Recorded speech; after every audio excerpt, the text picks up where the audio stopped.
Price Lord. Thirst for God சேனலில் தெளிதேன் என்ற நிகழ்ச்சியில் உங்களை சந்திப்பதில் எனக்கு ரொம்ப சந்தோஷம். ஸோ இடையில கொஞ்ச நாள் என்னால் வீடியோ போட முடியல. இருந்தாலும் ஆண்டவர் இன்னைக்கு உங்களோட பேசும்படி எனக்கு ஒரு காரியத்தை உணர்த்தினார். அந்த காரியத்தை நீங்கள் கேளுங்க, உங்களுக்கு பிரயோஜனமாக இருக்கும். குறிப்பாக ரொம்ப ஒரு பாடுகள் மத்தியில், ரொம்ப ஒரு ஆவிக்குரிய போராட்டத்தில், பிரச்சனைகளில் நீங்கள் போயிட்டுருப்பீங்கன்னா இந்த மெசேஜ் வந்து உங்களுக்கு ரொம்பவே பலனாக இருக்கும், பிரயோஜனமாக இருக்கும். ஸோ எல்லாமே ஒவ்வொன்றும் ஆண்டவர் எக்ஸ்பீரியன்ஸ் பண்ணி தான் சொல்ல வைக்கிறாரு. அதுக்காக ஆண்டவரை நான் ஸ்தோத்தரிக்கிறேன், ஆண்டவரை துதிக்கிறேன். உங்களுக்கும் இது பிரயோஜனமாக இருக்குன்னு நான் ஆண்டவரிடத்துல ப்ரேயர் பண்ணிக்கிறேன். நம்ம இன்றைக்கான அந்த மெசேஜை பார்க்கலாம். லூக்கா 13வது அதிகாரம் 11 10 16 வரைக்கும் அந்த இன்சிடெண்ட்டு. அது என்ன இன்சிடெண்ட்டு நான் உங்களுக்கு சொல்லிடுறேன். நிமிர முடியாத 18 வருஷமாக நிமிர முடியாத ஒரு பாதையில் இருந்த ஒரு கூனி, நிமிர முடியாத ஒரு சூழ்நிலை கூனி. அவங்க இன்ட்ரடக்ஷனே அவங்களை குறித்து என்ன சொல்லியிருக்குன்னா, பலவீனப்படுத்தும் ஆவியை கொண்ட ஒரு ஸ்திரீ அங்கே இருந்தால் அவள் எவ்வளவும் நிமிரக்கூடாத கூனியா இருந்தாள். லூக்கா 13:11 சொல்லியிருக்கு. அவள் எவ்வளவு நிமிரக்கூடாத கூனியா இருந்தா. இதை நீங்க நிறைய சண்டே சர்வீஸ்ல இந்த மெசேஜ் கேட்டிருக்கலாம். இந்த மோஸ்டா கிறிஸ்டியன்ஸ்க்கு இந்த பேசேஜ் ஃபெமிலியர். ஆண்டவர் இவளை குணப்படுத்தின விதங்களை நம்ம நிறைய சரமணில் கேட்டிருப்போம். ஆனா இன்றைக்கு பர்டிகுலரா ஆண்டவர் ஒரு வித்தியாசமான கண்ணோட்டத்துல ஆண்டவர் இது ரொம்ப நாளைக்கு முன்னாடியே ஆண்டவர் எனக்கு இந்த விஷயத்தை காண்பித்து கொடுத்தார். அதை உங்களோடு பேசும்படி ஆவியானவர் உணர்த்தினதுனால நான் சொல்றேன். ஒரு குறிப்பிட்ட ஒரு கண்ணோட்டத்துல இந்த ஸ்திரீயை குறித்து ஆண்டவர் வெளிப்படுத்தினார். அதுதான் ஆபிரகாமின் குமாரத்தி. லூக்கா 13:16. இவ குணமான பிறகு இயேசு கிறிஸ்து இவளை குறித்து என்ன சொல்றாருன்னா, சாத்தான் 18 வருஷமாய் கட்டி இருந்த ஆபிரகாமின் குமாரத்தியாகிய இவளை ஸோ அந்த வீவ்ல ஆண்டவர் இந்த ஸ்திரீயை குறித்து மெடிடேட் பண்ண வச்சாரு. அதை நம்ம சிந்திக்கும் பொழுது, இதை நம்ம தெரிஞ்சுக்கும் பொழுது நம்மளோட ப்ரிவிலேஜஸை நம்ம எவ்வளோ தூரம் இழந்து போகிறோம். பிசாசானவன் நம்மளோட அந்த நமக்கே உரிய அந்த ஸ்லாகியத்திலிருந்து நம்மளை எவ்வளோ தூரம் நம்மளை அதை அனுபவிக்க முடியாமல் நம்மளுடைய வாழ்க்கையை பாதிக்கிறான். எப்படி நாம் இதை மேற்கொள்ளலாம் அப்படின்ற காரியத்தை தான் இன்னைக்கு நான் உங்களோட பகிர்ந்துக்க போகிறேன். ஸோ இவளோட ஆக்சுவலாக இவளுக்குரிய அடையாளம் ஆபிரகாமின் குமாரத்தி. ஆனால் அவள் ப்ரெசண்ட்ல அவள் அனுபவிச்சிட்டு இருந்தது என்னன்னா, அவ 11வது வசனத்துல சொல்லியிருக்கு, பலவீனப்படுத்தும் ஆவியை கொண்ட ஒரு ஸ்திரீ, ஒரு வீக்கான ஒரு ஸ்திரீ, அதோட கூட எவ்வளவும் நிமிர முடியாத ஒரு கூனி அப்படின்னு சொல்லி இவளை குறித்து சொல்லியிருக்கு. நீங்க யோசிச்சு பாருங்க, அவளோட டைட்டில் ஆபிரகாமின் குமாரத்தியா இருந்தாலும் அவ அனுபவித்தது பலவீனமான ஒரு சூழ்நிலையையும் நிமிர முடியாத ஒரு கூனியாவும் அவ இருந்தா. ஆனா அவ ஆபிரகாமின் குமாரத்தி. நம்ம வாழ்க்கையில கூட நம்ம தேவனுடைய பிள்ளைகள் அப்படின்ற பெரிய ஸ்லாகியத்தை உடையவர்களா இருந்தாலும் கூட நம்ம ப்ரெசன்ட் லைஃப் அதை பிரதிபலிக்குதா அப்படின்னு பார்த்தா இல்ல. நம்ம ப்ரெசன்ட் லைஃப்ல இருக்க அடையாளங்களை எடுத்தா கண்ணீரும் துக்கமும் கவலைகளும் இதுதான் நம்முடைய அடையாளங்களா இருக்குது. நிமிர முடியாத பிரச்சனைகள் தான் நம்முடைய அடையாளங்களா இருக்கு. ஆனா இந்த ஸ்திரீ ஆபிரகாமின் குமாரத்தி. அது நீங்க ஆதியாகமத்துல போய் பார்த்தோம்னா, ஆபிரகாமின் குமாரத்தினா ஆப்வியஸாவே நம்மளோட பிளஸ்ஸிங்ஸ் நம்மளோட ஃபோர் ஃபாதர்ஸ் கிட்ட இருந்து நமக்கு கடந்து வருது. ஸோ நான் இப்போ ஃபிசிக்கலாகவே பார்த்தோம்னா, ஒரு தாத்தா ஒரு விசேஷமான ஆளாக இருக்கும் பொழுது அவங்க தாத்தா ஒரு ராஜவம்சம் அப்படின்னும் பொழுது அந்த பிளஸ்ஸிங் அது ஜென்ரேஷனாக கடந்து வந்துட்டு இருக்கோம் ஃபிசிக்கல்லே. அதே போல தான் ஆபிரகாமின் ஆசீர்வாதங்கள் நமக்கு உரியது. நம்ம ஆபிரகாமின் ஆசீர்வாதங்களுக்கு உரியவர்கள். ஆனா இந்த ஸ்திரீயை குறித்து ஆண்டவர் தெளிவா ஆபிரகாமின் குமாரத்தின்னு சொல்லி இருந்தோம். ஆபிரகாமின் ஆசீர்வாதங்கள். அது என்னது? ஆதியாகமம் 12 ஆபிரகாம ஆண்டவர் அழைக்கும் போது என்ன சொல்லி ஆசிர்வதிக்கிறார்? உன்னை ஆசிர்வதிக்கிறவர்களை நான் ஆசிர்வதிப்பேன், உன்னை சபிக்கிறவர்களை சபிப்பேன், பூமியில் உள்ள வம்சங்கள் எல்லாம் உனக்குள் ஆசிர்வதிக்கப்படும். ஆதியாகமம் 12:2 உன்னை பெரிய ஜாதியாக்கி உன் பேரை பெருமைப்படுத்துவேன், நீ ஆசீர்வாதமா இருப்பாய். இதுதான் ஆபிரகாமின் ஆசீர்வாதம். ஆனா இவ ஆபிரகாமின் குமாரத்தி தான். ஆனா அவ பேர் பெருமைப்படுத்தப்படல, அவ சிறுமைப்பட்டவளா இருந்தா. அவளோட ஆசீர்வாதத்தை அவ அனுபவிக்கல. அவளுக்கு அந்த பேரளவுல அந்த ஆசீர்வாதம் இருந்தாலும் அதை அனுபவிக்க முடியாதபடி ஒரு கட்டு அவள் வாழ்க்கையில இருந்துச்சு. அதுதான் இங்க சொல்லியிருக்கு. உன் பேரை பெருமைப்படுத்துவேன், நீ ஆசீர்வாதமா இருப்பாய்ன்னு ஆண்டவர் சொல்லி இருந்தும் ஆபிரகாமின் குமாரத்தியாகிய இந்த ஸ்திரீ அதை எதையுமே அனுபவிக்க முடியல. அதை விட ஒரு முக்கியமான விஷயம், இந்த ஆபிரகாமுக்கு ஆண்டவர் ஈசாக்க பலியிட்டதுக்கு அப்புறம் ஆபிரகாமுக்கு ஆண்டவர் கொடுத்த ஒரு பெரிய பிளெஸ்ஸிங் என்ன அப்படின்னா, அவர் சொல்றாரு, ஆதியாகமம் 21வது சாப்டர்ல சொல்லி இருக்கு, 17வது வசனம் 18வது வசனம், நான் உன்னை ஆசிர்வதிக்கவே ஆசிர்வதித்து வானத்து நட்சத்திரங்களை போலவும் கடற்கரை மல்லை போலவும் பெருகவே பெருக பண்ணுவேன் என்றும் உன் சந்ததியார் தங்கள் சத்துருக்களின் வாசல்களை சுதந்திரித்துக் கொள்வார்கள் அப்படின்னு ஆண்டவர் ஆணையிட்டு ஆசிர்வதிக்கிறார். அதாவது இது சந்ததிக்கான பிளஸ்ஸிங்கு. இவ ஆபிரகாமின் சந்ததியை சேர்ந்தவ, ஆபிரகாமின் குமாரத்தி. அதுல என்ன அவர் ஸ்பெசிபிக்கா பிளஸ் பண்றார் அப்படின்னா, உன் சந்ததியார் பகையினருடைய வாசல்களை சுதந்திரிப்பார்கள். இவ டெவில் அந்த ஈவில ஓவர் கம் பண்ற ஒரு அத்தாரிட்டி இவ மேல இருக்கு, அந்த பிளஸ்ஸிங் இவ மேல இருக்கு. ஆனா இவளுடைய வாழ்க்கையில அந்த அத்தாரிட்டியை இவ அனுபவிக்க முடியாதபடி இவள் கட்டப்பட்டிருந்தா. நம்முடைய வாழ்க்கையில கிறிஸ்துவுக்குள்ள நமக்கு நிறைய வாக்குத்தத்தங்கள் ஆசீர்வாதங்கள் இருக்கு.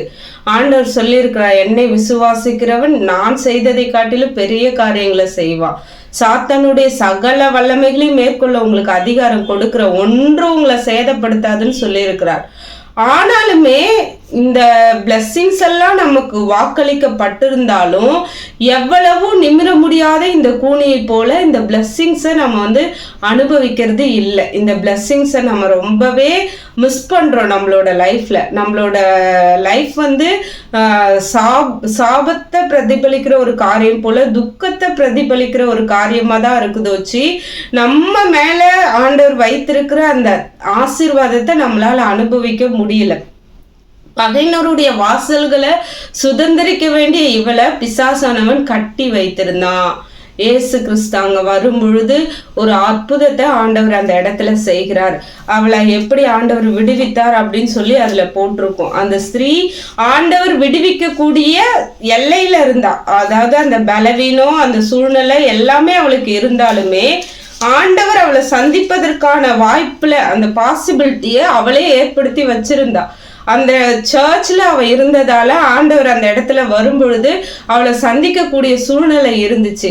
ஸோ உங்களுக்கு எவ்வளவு பெரிய போராட்டங்களாக இருந்தாலும் சரி, உங்களோட ஆண்டவர் உங்களை மீட் பண்ணுற இடம்னு ஒன்று இருக்கும். அது உங்களுக்கும் ஆண்டவருக்கும் தொடர்பை ஏற்படுத்தக்கூடிய ஒரு ப்ரேயர் டைம். அந்த டைமை நம்ம ஒரு நாள் மிஸ் பண்ணிடக்கூடாது. ஏன்னா நம்ம மிராக்கிள் நடக்கிற இடமே அதுதான், சூழ்நிலையே அதுதான். ஸோ அந்த சூழ்நிலையை நம்ம எல்லா காலத்திலும் நம்ம பாசிபிளாக நம்ம அதை வைத்து கொள்ளவும் உருவாக்கி கொள்ளவும் முயற்சி எடுக்கணும். ஸோ இந்த ஸ்திரீ இருக்கும் பொழுது அப்போ ஆண்டவர் அவளை கூப்பிடுறாரு. ஃபர்ஸ்ட் அவளை பர்சனலாக மீட் பண்ணுறாரு, ஸ்திரீயை பார்க்குறாரு, கண்டு அழைத்து அதுக்கப்புறம் அவளை டச் பண்ணுறாரு. ஸோ இது நம்மளோட ப்ரேயர் டைமில் நடக்கணும். ஆண்டவர் நம்மளை சந்திக்கிற அனுபவம், நம்மளை தொடுகிற அனுபவத்தை நாம் அனுபவிக்கும் பொழுது இந்த மாதிரி ஒரு கட்டுகள் உடையப்படும். நிச்சயமாய் ஆண்டவர் அவைகளை எல்லாம் உடைத்து போடுவார். இது ஒரு பக்கம் இருக்கு. இதுல நான் முக்கியமா ஆண்டவர் எனக்கு இன்னைக்கு உணர்த்தின காரியம், பகையினருடைய வாசல்களை நாம சுதந்திரிக்கும்படி தெரிந்து கொள்ளப்பட்டிருக்கோம். ஒவ்வொரு கிறிஸ்தவர்களும் ஜெயங்கொண்டவர்களாய் வாழணும், ஜெயிக்கணும் அப்படின்னு ஆண்டவர் விருப்பம் உள்ளவரா இருக்கிறாரு. எதுக்கு பேட்டல்ஸ் அலோ பண்றாரு அப்படின்னா நமக்குள்ள இருக்கிற அவருடைய வல்லமையும் அவருடைய கிருபையும் நாம வந்து அனுபவிக்கவும் வெளிப்படுத்தவும் தான் பேட்டல்ஸ் ஆண்டவர் வந்து அலோ பண்றாரு. ஒரு கோட் கூட சொல்லுவாங்க, அமைதியான கடல் வந்து நல்ல ஒரு மாலுமியை உருவாக்க முடியாது. அதே மாதிரி நம்ம லைஃப்ல எந்த போராட்டமும் இல்லை, எல்லாமே ஸ்மூத்தா போயிட்டு இருக்கு அப்படின்னா நம்ம எக்யூப்டா ஆவிக்குரிய வாழ்க்கையில நம்ம எக்யூப்டா மாறவே முடியாது. ஸோ ஆண்டவர் என்ன பண்றாரு, பேட்டல்ஸ் அனுப்பி நம்மள என்ன பண்றாருன்னா எக்யூப்டா மாற்றுகிறார் ஆண்டவர். இதுல ஆண்டவர் அழகா இதை எப்படி இந்த பேட்டில பயன்படுத்துறாரு பாருங்களேன். இந்த விஷயத்தை ஷேர் பண்ணும்போது ரொம்பவே உங்களுக்கு பலனா இருக்கும். யோபோட வாழ்க்கையில ஆண்டவர் பேட்டல்ஸ் அலோ பண்றாரு. பேட்டல்ஸ் அலோ பண்ணும்போது சரீரத்தை பிசாசானவன் பாதிக்கிறான். ஸோ சரீர வாழ்க்கையில பாதிப்பு தான் பிசாசு எடுக்கிற வெப்பனு. எப்படியும் நம்ம சரீரத்தையோ நம்ம குடும்பத்தில் உள்ளவர்கள் சரீரத்தையோ ஒரு சரீர வாழ்க்கையை பாதிப்பது பிசாசு எடுக்கிற ஒரு வெப்பனு. பிசாசு அந்த வெப்பனை எடுத்தா யோபு என்ன பண்றாரு அப்படின்னா, யோபு அதுக்கு விரோதமா ஒரு வெப்பனை யூஸ் பண்றாரு. அதுதான் ஆவிக்குரிய மண்டலத்தை, அந்த டார்க்னஸ், அந்த இருளின் அதிகாரத்தை பாதிக்கிற ஒரு வெப்பனை யோபு பயன்படுத்துகிறார். ஸோ இன்னைக்கு கூட நம்ம வாழ்க்கையில அநேக முறை கிறிஸ்துவுக்காக வாழணும்னு விரும்புகிறவர்களுடைய அடையாளமே இந்த பாடுகள், இந்த உபத்திரவங்கள். இதுல வந்து பிசாசு வந்து நம்மளை ரொம்ப தாக்குதல் ஏற்படுத்தும்படி வெள்ளம் போல அவன் வந்து திரண்டு வந்து கிரியை செய்கிறான். ஆனா ஆண்டவர் என்ன பண்றாருன்னா, இதே இதுல சரீரத்துலதான் நமக்கு பாதிப்பு வருது, ஆனா ஆவியில நம்ம ஜெயம் கொண்டவர்களா இருக்கும்படி ஆண்டவர் அனுக்கிரகம் செய்கிறார். யோபுவோட விஷயம் அதுதான். நீங்க நான் சொல்லும் போது அதை பிக்சரைஸ் பண்ணி பாருங்களேன். யோபு வந்து இப்ப வந்து அவனோட பிள்ளைகளை பறிச்சுட்டான், அவனோட சொத்துக்களை பறிச்சுட்டான். இப்ப அவன் சரீரத்தின் மேலையும் கை வைத்து அவன் சரீரத்தையும் வாதிக்கிறான். இவை எல்லாவற்றிலும் யோபு என்ன பண்றான்னா, ஆவிக்குரிய மண்டலத்துல பிசிக்கலா பார்த்தா அவன் ஃப்ரெண்ட்ஸே அவனை குறிச்சு தப்பா நினைக்கிறாங்க, பேசுறாங்க. உனக்கு இவ்வளவு பாடா, நீ என்ன தப்பு பண்ணியோ அப்படின்ற மாதிரி அவங்களாம் நினைக்கிறாங்க. ஆனா பரலோகத்துக்கு தான் தெரியும், பரலோக பார்வையில யோபு வந்து ஜெயம் கொண்டே இருக்கிறான். எப்படி ஜெயிக்கிறான்? ஒவ்வொரு வார்த்தையிலும் அவன் என் மீட்பர் உயிரோடு இருக்கிறார், கர்த்தர் செய்ய நினைக்கிறது தடைபடாது, எனக்காக முன்குறித்த எல்லாவற்றையும், இது எல்லாமே அந்த டார்க்னஸ், அந்த இருளின் அதிகாரத்துல எப்படி போய் விழுதுன்னா அடிகளா விழுது. இருளின் அதிகாரத்தை அவன் தாக்கிக்கிட்டு தான் இருக்கான். நான் சொல்ல வர விஷயம் அதான், நம்ம சரீரத்துல பாதிக்கப்பட்டாலும் ஆவியில இருளின் கிரியைகளை தாக்குகிறவர்களா நாம இருக்கணும். ஒரு நாளும் நம்ம முறுமுறுத்து நம்ம வந்து ஆண்டவரை வந்து நம்ம பிசாஸ் கொண்டு வருகிற இந்த சரீர பாதிப்புக்கான காரணமே ஆண்டவரை நம்ம மறுதளிக்கணும், முறுமுறுக்கணும், பின்வாங்கி போகணும். ஆனா நாம் அந்த இடத்துல இதை புரிந்து கொண்டு ஆவியில நம்ம திடன் கொண்டு, ஆவியில நம்மளால வந்து இந்த சரீரம் சோர்ந்து போன நிலைமையில என்ன பண்ண முடியும்? ஒன்றும் பண்ண முடியாது. ஆனா நம்முடைய சிந்தனையில நம்ம எதிர்த்து நிற்கணும், பிசாசை எதிர்த்து நிற்கணும். எதிர்த்து நின்று நாம் அறிக்கை பண்ணணும், என் தேவன் நல்லவர், என் தேவன் செய்ய நினைக்கிற ஒன்று தடைப்படாது, என் தேவன் கிரகிக்க முடியாத அவருடைய பிரம்மாண்டங்களை நாம தியானிக்கணும், அவருடைய பிரம்மாண்டங்களை நாம அறிக்கை பண்ணணும். அப்படி பண்ண அவன் கொண்டு வருகிற அந்த பிரச்சனையோட விளைவுகள் வந்து செயலிழந்து போகுது. என்ன மோட்டிவோட அவன் அந்த வெப்பனை எறிகிறானோ அந்த வெப்பனை எல்லாமே பட்டு கீழே விழுது. அதுதான் அழகா சொல்லியிருக்கும், பொல்லாங்கனையும் அக்னி ஆஸ்திரங்களை அவிழ்த்து போடத்தக்கதாக.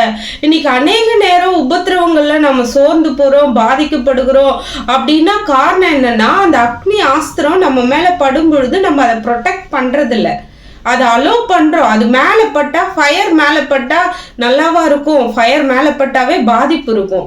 அந்த பாதிப்பு தான் நம்ம வாழ்க்கையில தெரியுது. அப்போ ஆண்டவர் என்ன எதிர்பார்க்கிறார் நம்ம கிட்ட? அந்த அக்னி ஆஸ்திரங்கள் மேலே விழும்பொழுது விசுவாசம் என்னும் கேடகத்தை நம்ம பிடிக்கணும். ஸோ எதிர்த்து நிற்கணும். என் தேவன் நல்லவர் தான், ஒரு நாள் இந்த பிரச்சனை நிரந்தரம் கிடையாது, கர்த்தர் இதுல இருந்து என்னை வெளியில கொண்டு வருவார் அப்படின்ற ஒரு சிந்தனை மண்டலத்துல ஒரு ஸ்ட்ராங்கான ஒரு, அதுதான் நம்மளோட வெப்பன். நீங்க இந்த வெப்பனை எடுத்து எடுத்து நீங்க நிற்கும் பொழுதெல்லாம் பிசாசையும் இருளின் கிரியைகளையும் பாதிக்கிறீங்க. அப்ப பாதிக்கும் பொழுது அவைகள் செயலிழந்து போகிறது. சிலுவையும் ஆண்டவர் அப்படிதான் ஜெயித்தார். சிலுவையில ஆண்டவர் என்ன பண்ணார்னா சரீரத்துல பாதிக்கப்பட்டார், ஆனா ஆவிக்குரிய மண்டலத்துல அவர் வெற்றி சிறந்தார்.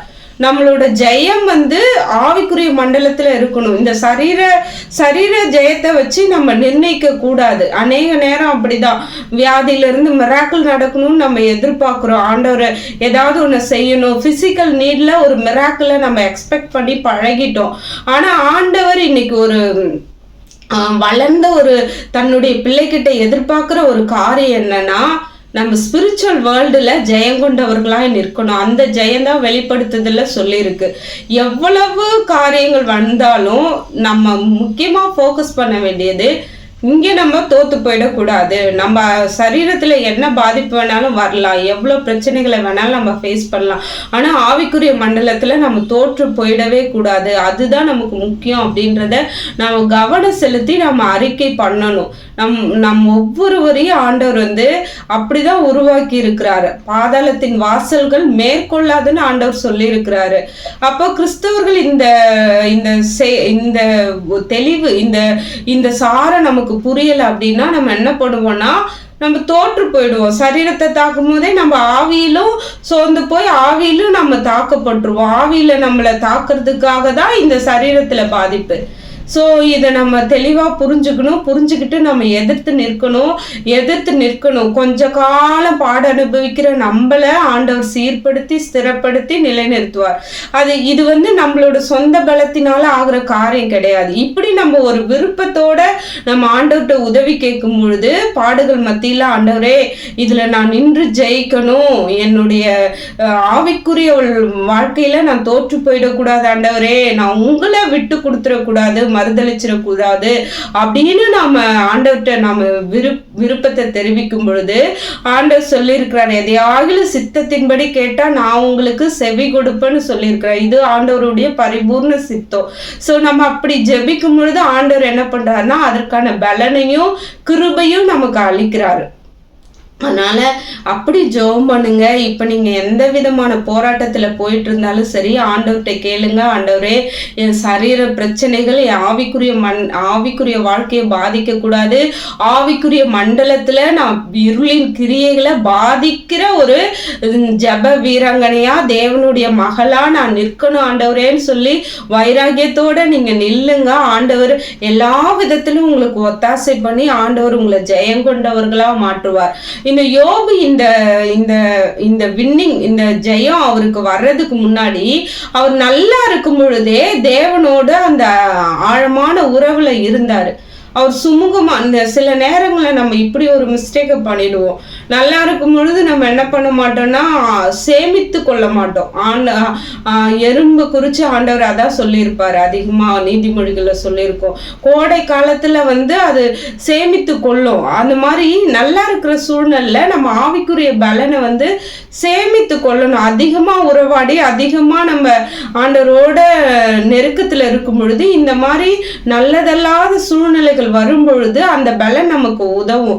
அந்த நாட்கள்ல நம்ம ஆண்டவரோட ஸ்பெண்ட் பண்ண காரியங்கள் இந்த பாதையில இந்த பலவீனமான பாதைகள் வரும் பொழுது நம்மளை பலப்படுத்தி நிற்க வைக்கும். யோபு அனுதினமும் பலி செலுத்தினார். பலி செலுத்தி தன்னை சுத்திகரித்து கொண்டே இருந்தார். இப்போ ஒரு பெரிய புயல் வரும் பொழுது அது அவரோட உலக வாழ்க்கையை தான் பாதிச்சு அவருடைய உள்ளான மனுஷனை பாதிக்கல. உலக வாழ்க்கை பாதிக்கப்படலான உள்ளான மனுஷன் பாதிக்கப்படக்கூடாது. அப்படி ஜெயம் கொண்டவர்கள் தான் நம்முடைய முற்பிதாக்கள். இன்றைக்கும் தேவனுடைய பிள்ளைகள் இந்த மாதிரி ஒரு விசுவாச வீரர்கள் இன்றைக்கும் இருக்கிறாங்க. உலக வாழ்க்கையில பாதிக்கப்பட்டாலும் உள்ளான மனுஷன்ல பாதிக்கப்படாமல் ஜெயங்கொண்டு நிற்கிறவர்கள். அப்படிப்பட்டவர்களை பரலோகம் பாராட்டும். அப்படிப்பட்டவர்களுக்கு பரலோகம் எப்பயுமே கனத்தை கொடுக்கும். ஸோ நாமும் இந்த உலகத்தோட காரியங்கள்ல எப்படி பிளெஸ்ஸிங்ஸ் இருக்கலாம், இல்லை நம்ம வந்து பிளெஸ்ஸிங்ஸ் இல்லாமல் இருக்கலாம். நமக்கு இந்த உலகத்தோட காரியங்கள்ல நிறைய சக்சஸ் தெரியாத மாதிரி இருக்கலாம். ஆனால் உள்ளான வாழ்க்கையில நம்ம ஜெயிக்க ஜெயிக்க பரலோகம் அந்த ஜெயத்தை பெருசா பார்க்குது, ப்ரெஷியஸா நினைக்குது, அதை அப்ரிஷியேட் பண்ணுது. அவங்க தான் பரலோகத்துல அந்த அவங்களோட செலெக்ஷன் லிஸ்ட், பரலோகத்துல இருக்கிற லிஸ்ட்ல வந்து இப்படிப்பட்ட நபர்கள் தான் மார்க் பண்ணப்பட்ட நபர்களா இருப்பாங்க. இங்க வந்து அவங்களுக்கு எந்த வேல்யூமே இல்லாம இருந்தாலுமே பரலோகத்துல அவங்க வேல்யூவானவங்களா இருப்பாங்க. பிசாசின் ராஜ்யமும் இப்படிப்பட்டவர்களை பார்க்கும் பொழுது பயந்து விலகி ஓடும். அதனால இந்த ஒரு காரியத்தை புரிஞ்சுக்கிட்டு நமக்கு ஆண்டவர் கொடுத்திருக்கிற ப்ரிவிலேஜை நாம் அனுபவிக்கிறவர்களா இருக்கணும். உள்ளான மனுஷன்ல ஜெயம் கொள்ள நாம் அதிகமா பிரயாசப்படணும். அப்படி நாம் ஆண்டவருக்கு ஒப்பு கொடுத்து உதவி கேட்கும் பொழுது ஆண்டவர் எல்லா விதத்திலும் அவருடைய கிருபை நம்ம மேல ஊற்றி நம்மளை நிற்க பண்ண வல்லவரா இருக்கிறார். இதுதான் இந்த ஆபிரகாம் குமாரத்தி குறித்த காரியம். அவளோட ப்ரிவிலேஜை மிஸ் பண்ணிட்டா. ஆனா நம்ம ஆண்டவரோட ப்ரிவிலேஜை மிஸ் பண்ணாம ஆண்டவருடைய ப்ரிவிலேஜ் அனுபவிக்கிறவர்களா இருப்போம். சப்போஸ் நம்மளோட நன்மைகளை பிசாசு கட்டி வைத்திருந்தாலும் அவளை சந்தித்து விடுவித்த தேவன் நம்மையும் சந்தித்து நம்மளுடைய நன்மைகளை கெடுக்கிற பொல்லாத பிசாசின் கட்டுகளை உடைத்து நம்மளை மீட்டெடுப்பார். மீண்டும் ஒரு செய்தியோட நான் உங்களை சந்திக்கிறேன். அது வரைக்கும் இந்த சொன்ன விஷயங்களை யோசிச்சு பாருங்க. உங்க ஜெபத்துல அதிகமா இதுக்காக நீங்க ஜெபம் பண்ணுங்க. கர்த்தர் தாமே உங்களை எல்லா விதத்துல ஆசீர்வதிப்பாராக.